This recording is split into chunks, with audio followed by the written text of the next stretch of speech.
सीताराम जय सीताराम सीताराम जय सीताराम राधे श्याम जय राधे श्याम। हरि ओम तत्सत नारायण हरि। हनुमत आय विराजिए कथा हो इतिहास। तुम सेवक रघुबीर के हम तव चरणन दास। राम कथा के रसिक बर भक्तराज मति धीर। आई सुवासन लीजिए तेज पुंज कपिवीर। जत्र जत्र रघुनाथ कीर्तनम तत्र तत्र कृतमस्तकांजलिं। बाष्पवारे परिपूर्णलोचनं मारुतिं नमत राक्षसान्तकम्। प्रेम से बोलिए हनुमान जी महाराज की जय। सद्गुरुदेव भगवान की जय। देवरा बाबा सरकार की जय। परम गुरुदेव शंकर भगवान की जय। राजा रामचंद्र भगवान की जय। श्री बाल कृष्ण लाल की जय। जय जय श्री सीताराम। शांताकारं भुजगशयनं पद्मनाभं सुरेशं। विश्वाधारं गगनसदृशं मेघवर्णं शुभांगं। श्रीलक्ष्मीकान्तं कमलनयनं योगिभिर्ध्यानगम्यं। वन्दे विष्णुं भवभयहरं सर्वलोकैकनाथं।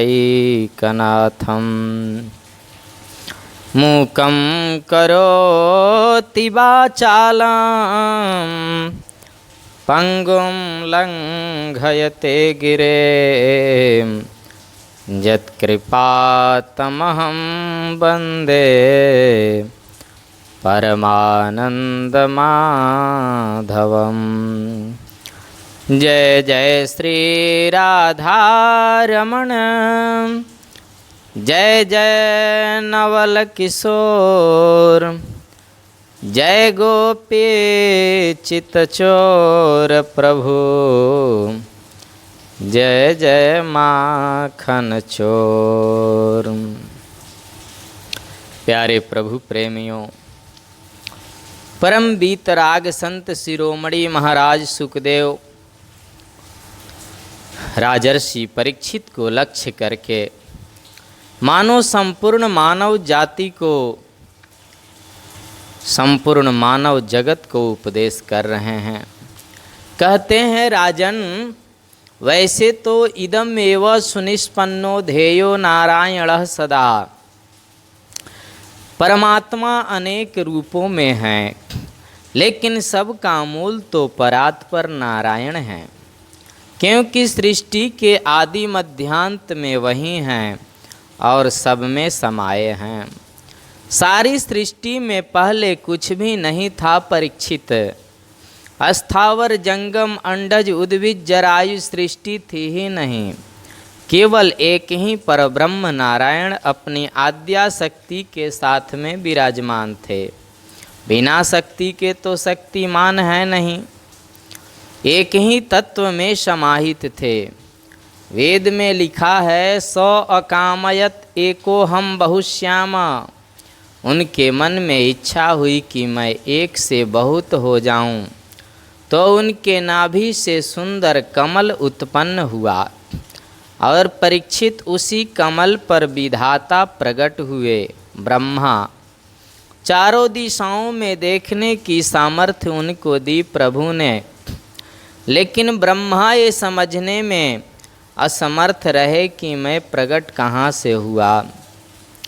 तो कहते हैं कमलनाल के तंतु में ब्रह्मा प्रवेश कर गए। अब अंदर जाएं फिर ऊपर प्रवेश करें, कितने वर्ष बीत गए। ओ कमलनाल की तंतु कितनी विशाल, कितना विस्तृत। ब्रह्मा को पता ही नहीं चला कि मैं आया कहाँ से और मैं कौन हूँ। जब ब्रह्मा थोड़ा शांत बैठे तो स्पर्शे सुजत षोडशमे कबिंसम निष्किंचनानां न पयद्धनं विदो। कादयो मावसाना स्पर्शा, क से लेकर म पर्यंत वर्णों को स्पर्श वर्ण कहते हैं। तो उनमें 16वां और 21वां वर्ण ब्रह्मा को सुनाई दिया, त और प। तो ब्रह्मा समझ गए तप यानी तपस्या करो। ब्रह्मा जी तपस्या में बैठ गए और महाराज जब बहुत दिनों तक तप किया तब उनको परात्पर नारायण का दर्शन हो गया।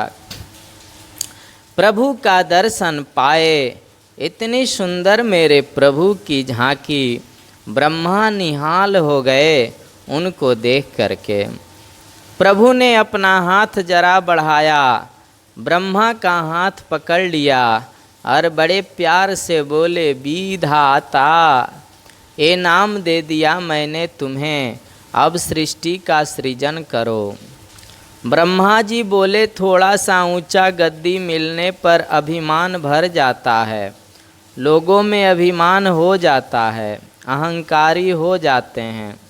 इतना उच्च पद प्रदान कर दिया मुझे, मैं भी अहंकारी हो गया। तो प्रभु मुस्कुरा करके बोले कि जीव को अभिमान कब होता है, जब उसको मेरी सत्ता का ज्ञान नहीं होता। जब तक ईश्वरीय सत्ता का बोध मनुष्य को ना हो तो वह अभिमानी हो जाता है। प्यार से बोलिए नारायण हरि। उस सत्ता का ज्ञान हो जाए तो अहंकार आवे ही क्यों।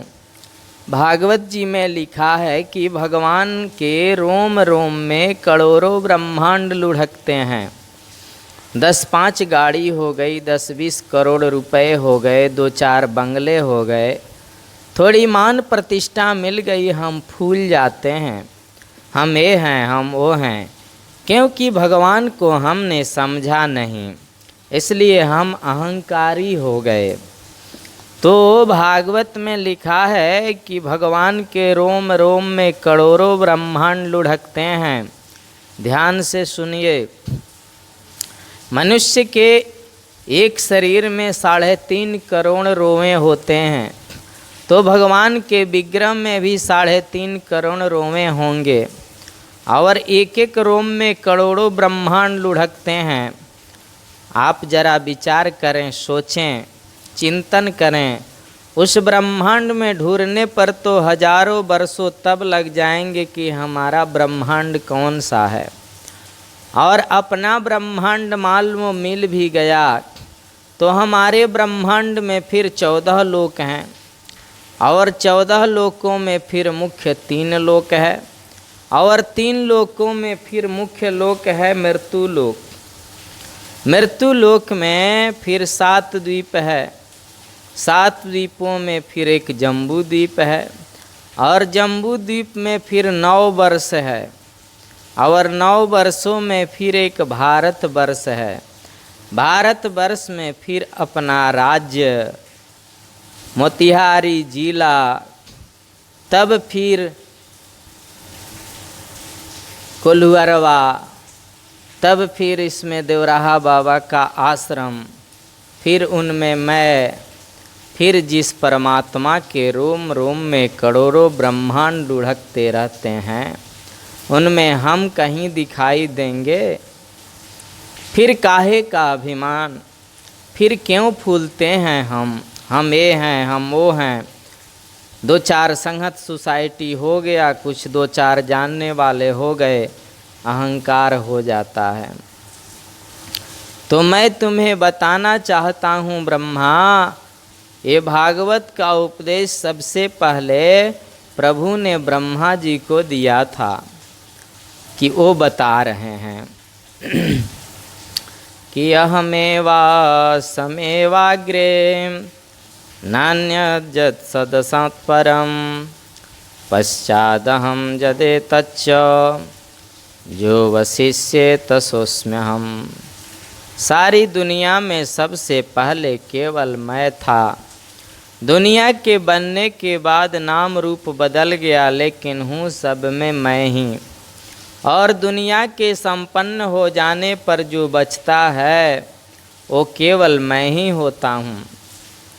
1 किलो सोने का ईंट आपने दी, लो महाराज 1 किलो सोना।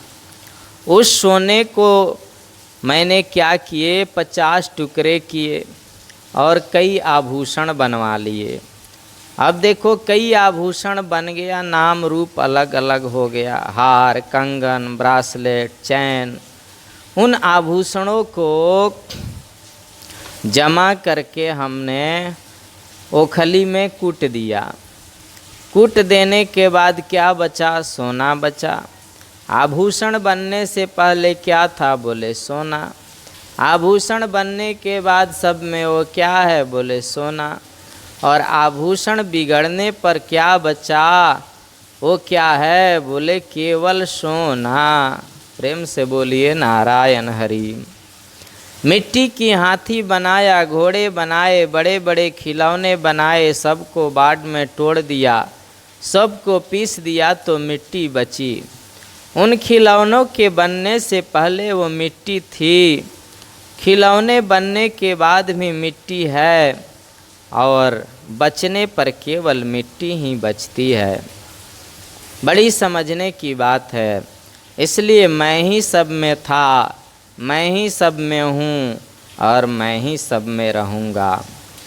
दूसरी बात है ब्रह्मा जी, ऋतेर्थम यत् प्रतीयेत न प्रतीयेत चात्मनि तद विद्यादात्मनो माया यथा भासो यथा तमा। भगवान कहते हैं जो चीज़ दुनिया में नहीं है फिर भी हम जबरदस्ती मानते हैं। मानते हैं कि नहीं? एक माता जी बोली मेरे घर चलना है, भोजन करना है। हमने कहा माता जी को दुख लगेगा, माता जी कल सोचेंगे, समय नहीं मिलता है, पूजा संध्या करना है। तो माता जी फिर अगली बार आई कि नहीं महाराज आज चलना है। हमने कहा नहीं माता जी दूसरे दिन सोचेंगे।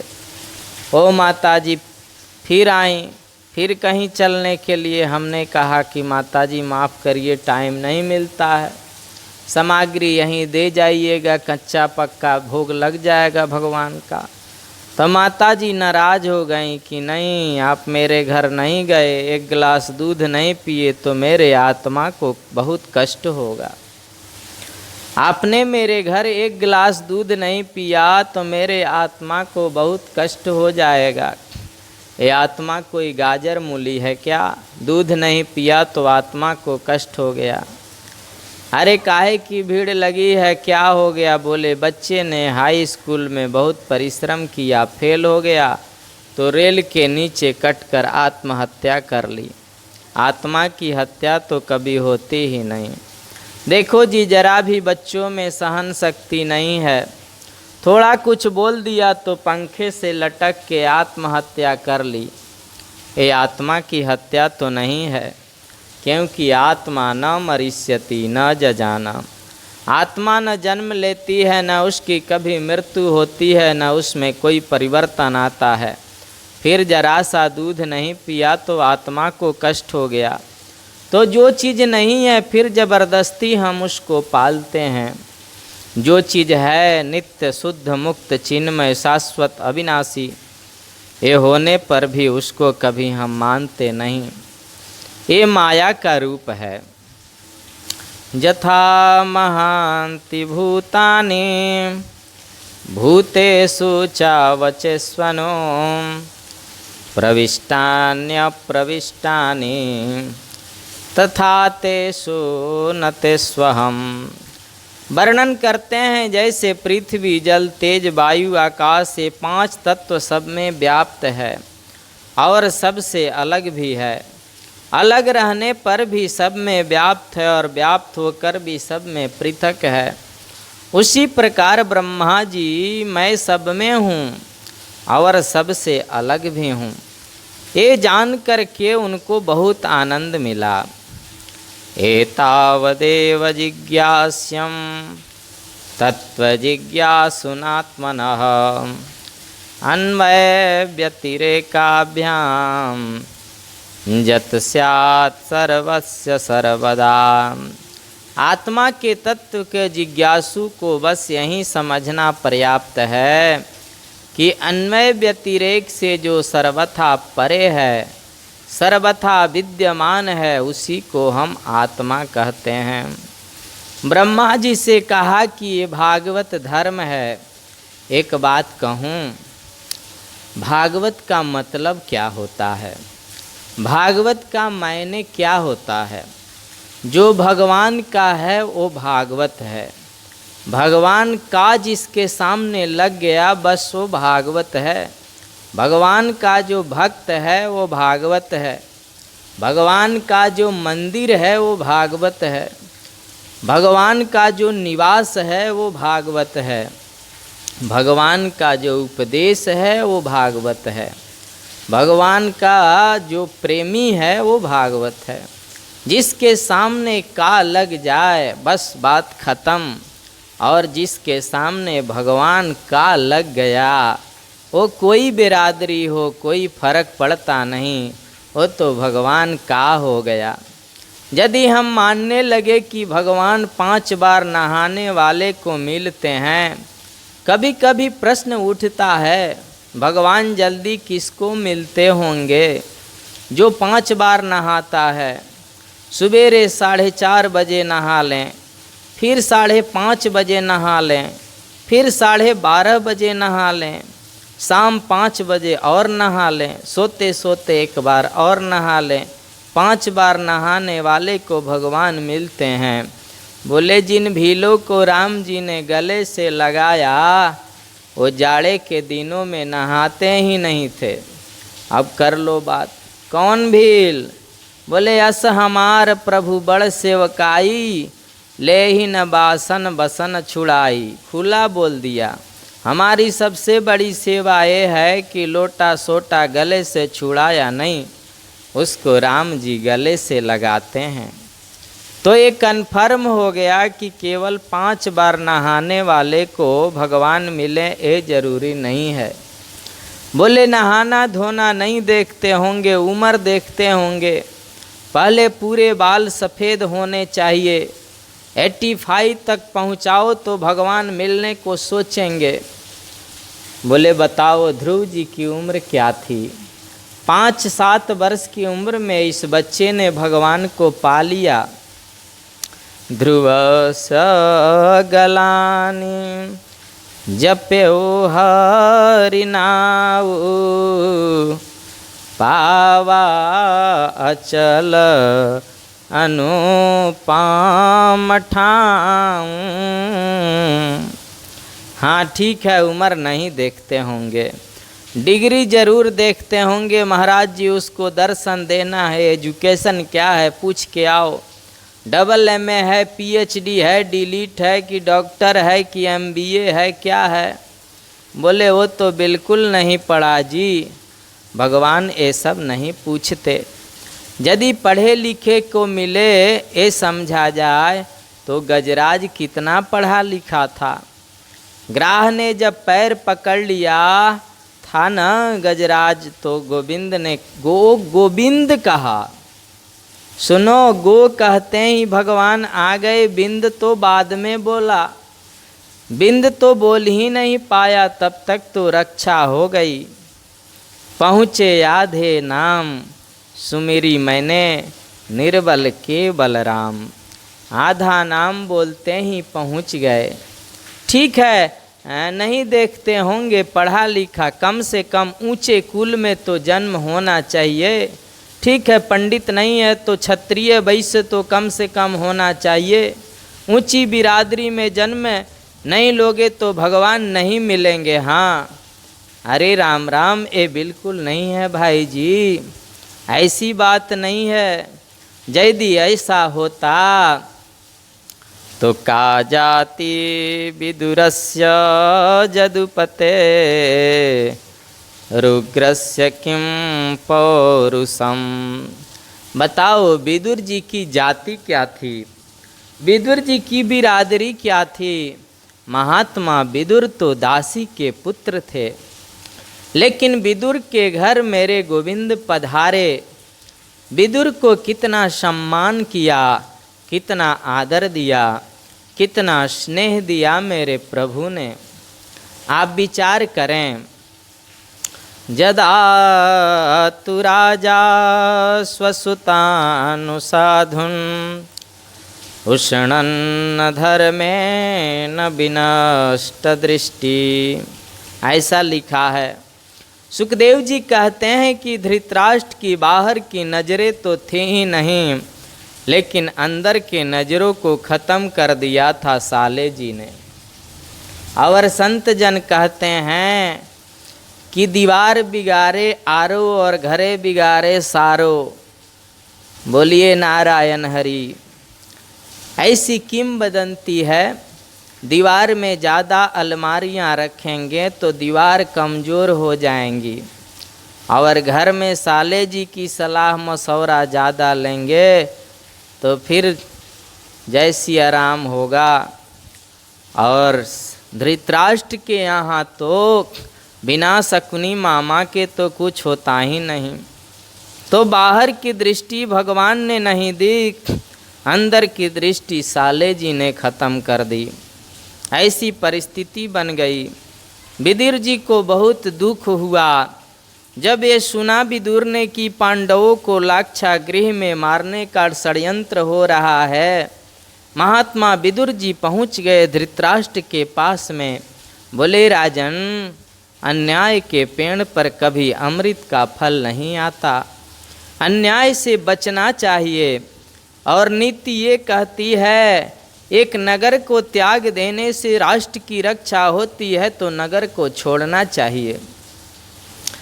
एक ग्राम को त्यागने से प्रांत से की रक्षा होती है तो ग्राम त्यागना चाहिए। एक घर को त्याग देने से पूरे गांव की रक्षा होती है तो घर को छोड़ो। खानदान में एक व्यक्ति को छोड़ देने से पूरे खानदान की सुरक्षा हो जाए तो उस व्यक्ति को छोड़ो। क्षमा करना, आपके कुल में दुर्योधन कलंक बन के आया है, और मेरा आपसे निवेदन है महाराज, ऐसा होने से रोको। पांडव कमज़ोर नहीं हैं, लेकिन वो धर्म पर चलने वाले नीतिज्ञ हैं। दुर्योधन ने लाह का घर बनवाया है पांडवों को धोखे से जलाकर मारने के लिए। आप ऐसा मत होने दो महाराज। महामंत्री होने के नाते नहीं, एक नाते आप मुझे भाई भी कहते हैं, इसलिए मेरा सुझाव है कि दुर्योधन के इस अन्याय को रोको आप। महाराज विदुर जी ये उपदेश कर ही रहे थे कि दुर्योधन उस घर में प्रवेश कर गया और विदुर से बोला, दासी पुत्र, मेरी कृपा से तुम्हें महामंत्री का पद मिल गया, शर्म नहीं आती? मेरे पूज्य पिता महाराज को मेरे विरुद्ध भड़काने का प्रयास कर रहा है, निकल जा यहाँ से। आज के बाद कभी प्रवेश किया तो अच्छा नहीं होगा। धृतराष्ट्र कुछ नहीं बोले।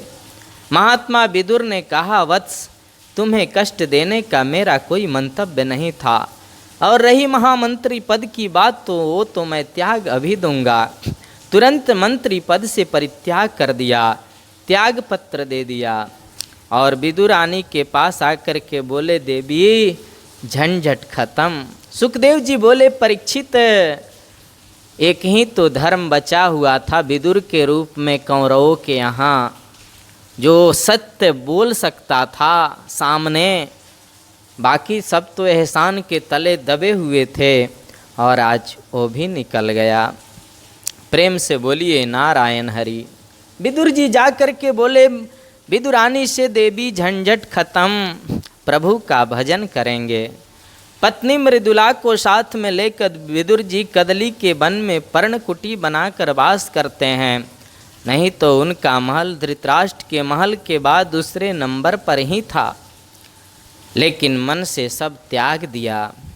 पांडवों का 12 वर्ष का वनवास हो रहा है, 1 वर्ष का ज्ञातवास पूर्णता की ओर है। मेरे गोविंद शांति दूत बनकर आज नाटक कर रहे हैं। युद्ध में तो कृष्ण स्वयं चाहते हैं, लेकिन शांति दूत बन कर के कन्हैया आ रहे हैं, उनको अपने पक्ष में लेना है। इसलिए दुर्योधन ने श्री कृष्ण के प्रति कपटपूर्ण मैत्री का परिचय देने के लिए बड़ा सुंदर व्यवस्थाएं किया है। हस्तिनापुर के सजावट में लाखों नर नारियां लगे हैं, जगह जगह तोरण द्वार बने हैं। द्वारिकाधीश की जय हो। हस्तिनापुर पधारने पर आपका स्वागत, समस्त गुरुकुल के ओर से आपका अभिवादन अभिनंदन। जगह जगह बैनर लगे हैं, बड़ा स्वागत गोविंद का। विदुर जी ने आकर विदुरानी से कहा, तुम्हें मालूम है कुछ, आज हस्तिनापुर दुल्हन की तरह सजा। विदुरानी बोली, सुना है। सुना तो मैंने भी है, पूरी नगरी बड़ी दुल्हन की तरह सज रही है। अरे देवी, आज मेरे गोविंद की रथ यात्रा है, आज कन्हैया शांति दूत बनकर हस्तिनापुर पधार रहे हैं। विदुरानी ने कहा, आप आजकल महामंत्री तो नहीं हैं, मैंने सुना लाखों नर नारी उनकी अगवानी के लिए तैयार हैं। इस भीड़ में गोविंद का दर्शन हम कैसे करेंगे? विदुर जी बोले, बहुत भोली हैं आप। अरे दर्शन तो करने तो हमको जाना ही है देवी, अजी उस भीड़ में भगवान को हम देखेंगे कैसे? विदुर जी बोले, हम उनको देख नहीं पाए तो क्या हुआ, वो तो हमें देख ही लेंगे, हमें तो चलना ही है। और सहस्त्र सी रेखा पुरखः, उनको तो हजारों आँखें हैं, उनको तो सब दिखता है। महाराज जो व्यवस्था की गई है, अटारी पर महिलाएं खड़ी हैं फूल लेकर के, लाखों आरतियां सजी हैं गोविंद के स्वागत के लिए। मन में कपट है, ऊपर से मैत्री है, दुर्योधन का स्वभाव है, लेकिन भगवान सब जानते हैं। हनुमान जी भी जान गए थे, वो राम राम कर रहा था ना कपट रूप रख करके, तो हनुमान जी भी सब जान गए थे कालनेमी कि ये भक्त नहीं है।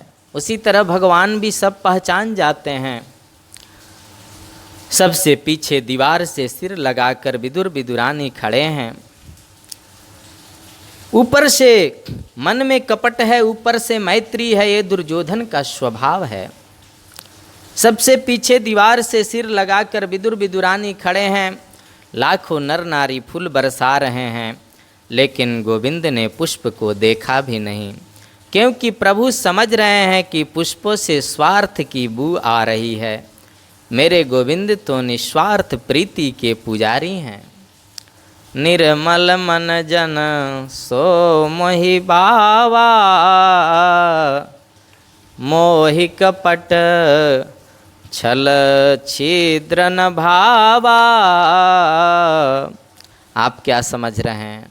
आपके प्रतिदिन का हिसाब किताब कोई रख रहा है, और जिस दिन वो हिसाब करेगा, यहाँ तो हम बच जाएंगे घूस देकर, उसके सामने हम नहीं बच पाएंगे। ये बात देवराहा बाबा सरकार महाराज जी भी कहते थे कि बच्चा, जिस गलती की सज़ा यहाँ की न्याय व्यवस्था समाज नहीं कर पाए, उस गलती की सज़ा परमात्मा के ओर से ब्याज जोड़ करके मिलता है। और फिर दुर्घटनाएं होती है, लंगड़ा लूल्हा, कुष्ठ रोग, कैंसर आदि भयानक रोग आदि के रूप में। उसकी ऐसी सज़ा है जो रोड पर ला देता है, करोड़पति को खाकपति बना देता है, और प्रसन्न होता है तो खाकपति को करोड़पति राजगद्दी दे देता है। प्रेम से बोलिए नारायण हरि। निर्मल मन चाहिए। किसी आरती के ओर प्रभु ने नजर नहीं डाली, कौन फूल बरसा रहा है गोविंद ने देखा ही नहीं। भगवान तो टकटकी लगा कर देख रहे हैं कि मेरा विदुर कहाँ है। सबसे पीछे खड़े महात्मा विदुर पर गोविंद की नज़र पड़ गई। आहा, विदुर का तो मन रूपी मयूर नाचने लगा, हृदय रूपी समुद्र में आनंद की लहरें उठने लगी। अपने पत्नी से बोले, गोविंद देख रहे हैं, हमें कन्हैया देख रहे हैं, अरे देखो ना गोपाल देख रहे हैं। और देखते देखते प्रभु ने इशारा किया, तुम्हारे घर आऊँगा। दुधिरानी तो अत्यंत प्रमुदित हो गई, हर्षित हो गई। विदुर जी ने कहा, जल्दी जाओ, घर को जाकर के गोबर का चौका लगाना, चटाई बिछाना, धूप बत्ती जलाना, सारी व्यवस्थाएं करना। मैं जरा देख के आता हूँ पांडवों के भाग्य का फैसला क्या होता है। और सभा में गोपाल पधारे। भीष्म पितामह, द्रोणाचार्य, कृपाचार्य सबके सामने झुक करके कृष्ण ने उनको प्रणाम किया। धृतराष्ट्र महाराज को भी कन्हैया ने वंदन किया। दुर्योधन ने गोविंद को प्रणाम करके कहा, कुरुकुल के ओर से मैं आपका स्वागत करता हूँ द्वारिकेश, आप पधारे, हमारा सद्भाग्य है। प्रभु ने देखा मंच पर विदुर नहीं दिखता। विदुर तो सामने दीर्घा में बैठे हैं, दर्शक दीर्घा में। गोविंद समझ गए। दुर्योधन ने कहा, आप पधारे, हमारा बहुत बड़ा भाग्य है, लेकिन आपके पधारने का कारण अभी भी अज्ञात है। कृपया बताने की कृपा करें कि आपका पदार्पण हुआ किस लिए। कन्हैया बोले, मैं तो दुर्योधन तुम्हें कहाँ ही नहीं, तुम तो सुयोधन हो। क्योंकि जो मूर्ख होते हैं ना, वो अपनी प्रशंसा से बहुत खुश होते हैं, ये ना समझो का लक्षण है। तो लिखा है, भगवान ने बहुत प्रशंसा की, तुम तो बहुत ही बुद्धिमान हो, विधाता ने तो दूसरा पैदा ही नहीं किया, इतना बुद्धिमान, इसलिए तुम्हारा नाम तो सुयोधन है। सुयोधन का मतलब होता है सुंदर बुद्धि वाला। हैं, बहुत प्रभु बड़ाई किए। हाँ, तो मैं कह रहा था कि पांडव आपके भाई हैं। बोले बिल्कुल। चाचा के बेटा हैं? बोले एकदम। तो आधे राज्य के अधिकारी हैं? बोले बिल्कुल नहीं। देखो दुर्योधन, मैं नहीं चाहता कि किसी तरह का विवाद बढ़े। मेरे लिए तुम दोनों ही समान हो और तुम दोनों ही कौरव हो। वे पांडु के पुत्र हैं, इसलिए पांडव कहलाए तो क्या हुआ, हैं तो वे भी कौरव। जो कुरु वंश में उत्पन्न हुआ सभी कौरव हैं, पांडव भी तो वास्तव में कौरव ही हैं। और युधिष्ठिर जी तुम सब में बड़े हैं, उनके पिता राज्य गद्दी पर थे तो अधिकार उनका बनता है। और पांडवों के ओर से जो राज्य के लिए आग्रह रखते हैं वो टालने का प्रयास करूँगा। और मैं तो कहता हूँ तुम पांडवों के लिए 5 गांव ही दे दो, मैं उनको राजी कर लूँगा। भगवान ने केवल 5 गांव मांगे। दुर्योधन ने कहा, सुचग्रे नैव दास्यामि बिना युद्धे न केशव। सुई के नोक के बराबर भी अब बिना युद्ध के मैं किसी को कुछ नहीं दे सकता। युद्ध में जिसको विजय श्री मिलेगी वहीं राज्याधिकारी होगा। महाराज ये बात सुनते ही, और आप पांडवों के भाग्य का फैसला करने आए हो केशव, हमारे अतिथि के रूप में नहीं, ये सब नहीं चलेगा द्वारिकाधीश। अब तो युद्ध में जो विजय श्री जिसको मिलेगी वहीं राजा बनना है। कन्हैया बोले, सुनो, तुमने युद्ध देखा है, दादी जी से सुना होगा कहानी में, नानी जी से सुना होगा, उनकी गोद में लोरी सुनते समय युद्ध की विभीषिका तुमने देखी नहीं दुर्योधन। लाखों स्त्रियां विधवा हो जाएंगी, अनेकों बच्चे अनाथ हो जाएंगे, और जिस भूमि को तुम हरी भरी उर्वरा देख रहे हो, ये वीरों के खून से लाल हो जाएगी। और तुम्हें क्या मिलेगा, और एक शांति दूत के साथ में कैसे व्यवहार करना चाहिए तुम्हें मालूम नहीं।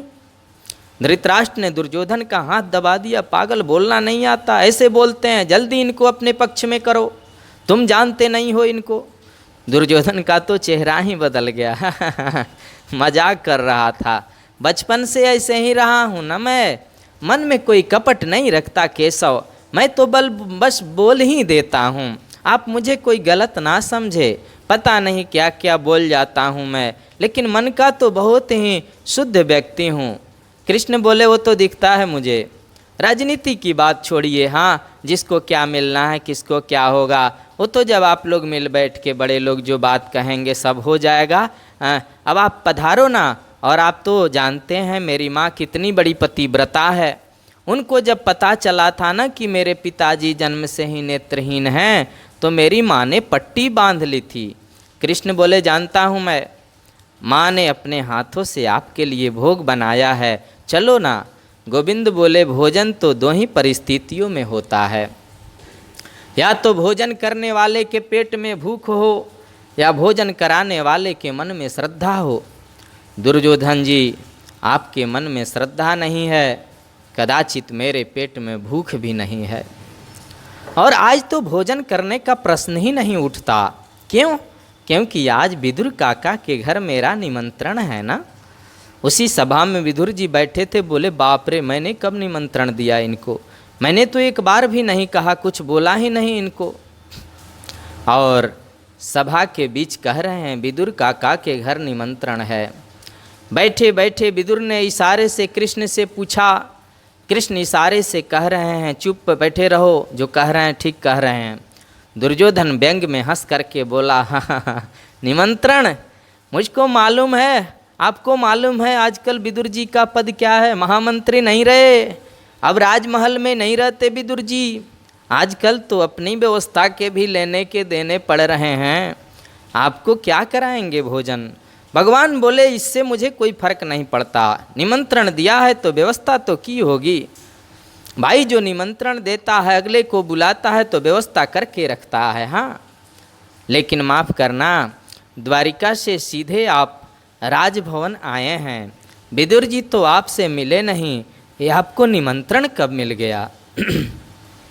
कृष्ण बोले चिट्ठी गई थी हमारे यहाँ, उसमें लिखा था हस्तिनापुर आओ तो पहला भोजन मेरे ही घर होगा। दुर्योधन बोला हम भी तो देखे विदुर काका के यहाँ आपकी क्या व्यवस्था होती है। विदुर जी तो सभा छोड़ के भागे, हे भगवान कुछ व्यवस्था तो करूँ चल के, क्या पता ये अभी पहुँच जाएं। विदुर जी तो 12 वर्ष तक अन्न ही नहीं खाए थे, वो तो केवल केला खा कर के रहते थे, भजन करते थे। विदुर जी 12 वर्ष तक फल खाकर 12 मंत्र का भजन किया था महात्मा विदुर ने, क्या पता ये पहुँच जाए अभी। विदुर जी गोप लोगों के बजरिया में चले गए, कहीं से माखन ले रहे हैं, कहीं से मिश्री खरीद रहे हैं, कहीं से खोए के लड्डू बनवा रहे हैं, भैया जल्दी करो, इधर सभा में मेरे गोविंद उतरे और विदुर जी के घर के ओर प्रस्थान कर रहे हैं। जैसे भक्त लोग परमात्मा के मंदिर में पादुका पहन के नहीं जाते, भगवान भी भक्त के घर जाते हैं तो नंगे चरणों से जाते हैं। और जब विदुर जी के द्वार पर गोविंद पहुँचे, विदुरानी तो स्नान कर रही थीं। उन्होंने देखा अरे ये तो मेरे कन्हैया की आवाज़ है, ये तो मेरे गोविंद की आवाज़ है। महाराज स्नान करते करते दौड़ पड़ी, ये देखा नहीं मैंने वस्त्र पहनने चाहिए कि नहीं, तुरंत द्वार खोला, आओ ना केशव, आओ ना गोपाल, आओ ना लाला, कितनी कृपा कर दी, जल्दी पधारिए। कन्हैया ने सोचा अब काकी जी तो हो गई मेरे आने की खुशी में पागल। हाँ, गोविंद ने अपनी कारी कमरिया अंदर फेंक दी, विदुरानी ने झटपट ओढ़ लिया, आओ न केशव, पधारो न कन्हैया, हे भगवान कहाँ उठाऊं, कहाँ बिठाऊं, क्या करूं मैं। अब बेचारी दौड़ी दौड़ी गई, लकड़ी का पाटा लेकर आई, आप यहाँ बिराजो, ये जगह भी ठीक नहीं, तो फिर आप यहाँ बिराजो, ये भी ठीक नहीं, फिर तो आप यहाँ बिराजो, आप यहाँ बैठो। पूरे आंगन में नचा रही हैं। और एक जगह शुद्ध सी दिखी तो पाटा भी बिछाया तो उल्टा बिछा दिया। गोविंद ने देखा ही नहीं कि सीधा है कि उल्टा, वो तो बैठ गए।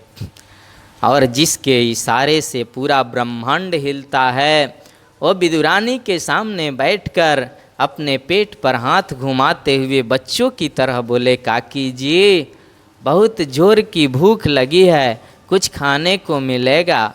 विदुरानी के नेत्रों में आंसू टप टप झरने लगे, क्या खिलाऊं, मेरे घर में तो कोई व्यवस्था नहीं है, आपके काका जी अभी आते ही होंगे, मैं बहुत सुंदर व्यवस्था करूंगी, आप बिल्कुल चिंता ना करिए केशव। दौड़ी दौड़ी महारानी विदुरानी गई, कुछ फल ही खिला दूं, और कदली का फल डलिया में भर के ले आई।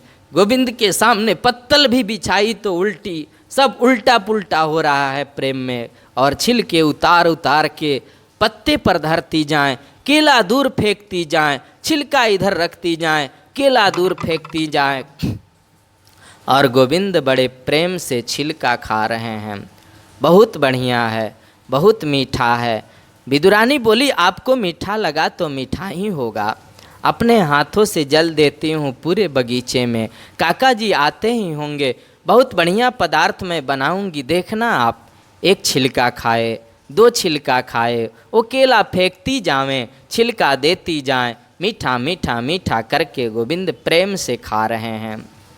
कम से कम 40 छिलका खा गए। गड़बड़ी तो होनी नहीं है, भगवान हैं। बोलिए नारायण हरि। विदुर जी महाराज बाजार से व्यवस्था करके लौट रहे हैं। कमंडल में दूध है, दोना में दही है, एक पात्र में खोए के लड्डू हैं। खुशी के मारे नाचते आ रहे हैं। द्वार पर खड़े हो गए, अरे देवी सुनती हो जल्दी खोलो। विदुरानी दौड़ करके गईं, काका जी आ गए, मुझे लगता है आपके काका आ गए, द्वार खोलो, काहे को हल्ला मचाते हो जी। विदुर जी रोते रोते बोले, देवी तुम्हें मालूम नहीं आज मेरे गोविंद ने मेरा कितना मान बढ़ाया, जानती हो। कौरवों के सभा में बड़े अतिरथी वीर और राजाओं के बीच में गोविंद ने कहा, आज तो विदुर काका के घर मेरा निमंत्रण है।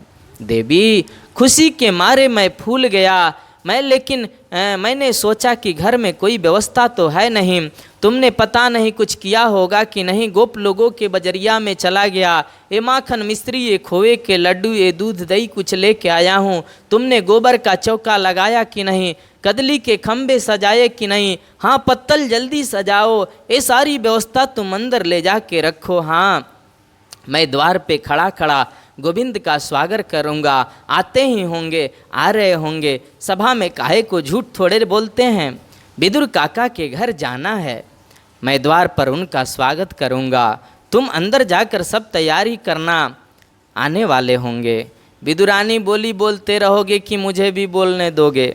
विदुरानी बोली, आपके आने वाले होंगे कि भीतर बैठे हैं, आ गए। बोली, उनको तो भीतर बैठे 1 घंटा हो गया। अरे तुमने कुछ खिलाया कि नहीं, बहुत भूखे थे, इतने भूखे कि कदली की फल लाई वहीं खा रहे हैं। विदुर जी ने आकर के देखा तो श्रीमान जी छिलका खा रहे हैं। अरे देवी ये तुमने क्या किया, मेरा बहुत बड़ा सद्भाग्य, आज मेरे कुटिया में गोविंद पधारे और तू प्रभु को छिलके खिला रही है। विदुरानी का ध्यान भंग हो गया। बोली, ओहो इतनी देर से मैं छिलका खिला रही थी, आपने पहले क्यों नहीं बताया कि छिलका है। कृष्ण बोले, ओहो तो हम छिलका खा रहे थे, काकी जी हमको नहीं मालूम, हम सत्य कहते हैं, आपने छिलका खिलाया कि कदली के फल खिलाया मुझे नहीं मालूम, हम तो इतना जानते हैं कि मेरी आदरणीय काकी ने मुझे जो भी खिलाया बड़े प्यार से खिलाया, बड़े प्रेम से खिलाया।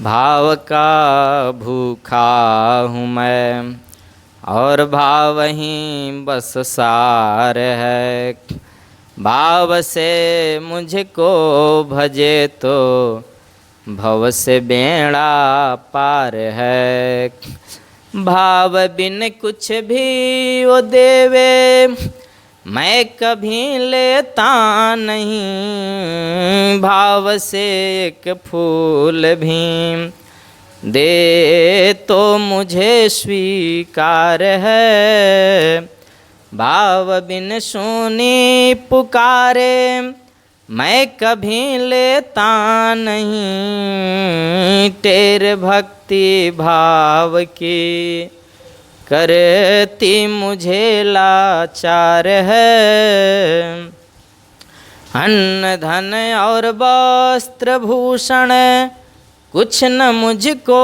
चाहिए। सुंदर भाव। अन्न धन और वस्त्र भूषण कुछ न मुझको चाहिए, आप हो जाए मेरा बस, यही मेरा सत्कार है। बांध लेते भक्त मुझको प्रेम की जंजीर में, बांध लेते भक्त मुझको प्रेम की जंजीर में। इसलिए इस भूमि पर होता मेरा अवतार है, क्योंकि भाव का भूखा हूँ मैं और भाव ही बस सार है। प्रेम ही तो बड़ी चीज है। विदुर जी बोले बिल्कुल ना समझ हैं हम लोग, एकदम समझदारी नहीं है और ये तो बहुत भोली हैं। आज छिलका ही खिला दिया आपको, लड्डू खाओ ना।